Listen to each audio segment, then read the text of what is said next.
Kids these days. Am I doing too much? Am I doing enough? All that and questions answered about current parenting issues by those who do it for a living.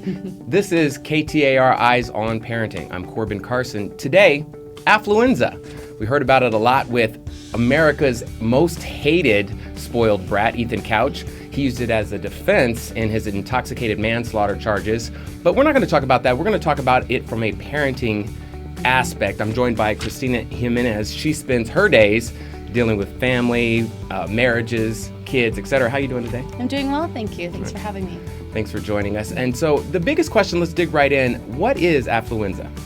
Affluenza is parents who hold financial success as the highest form of achievement, and then that's projected onto the child in some way, whether that's not having structure or overindulging the child to the point where they don't feel that they have consequences like the rest of us do. And so is this only for rich people that you use this word? Well, the definition is supposedly the financial, the rich people, if you want to put it that way.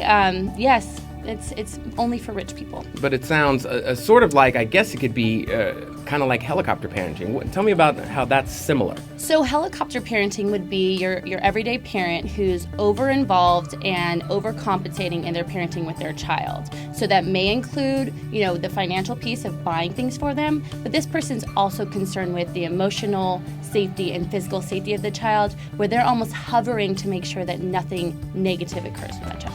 So sort of like a Geppetto kind of puppeteering this child's life. Absolutely. So if there are parents out there whose eyes are peeking up like, hey, that's me, how can we see if that's us as parents? I think first and foremost, you really want to look at your anxiety level around your children. Now, it's obviously normal to have anxiety around their well-being, but this is creating some intense distress in your life. You want to look at how much responsibility are you having over your child's well-being. So is what they're doing and their successes more about you than about the child themselves?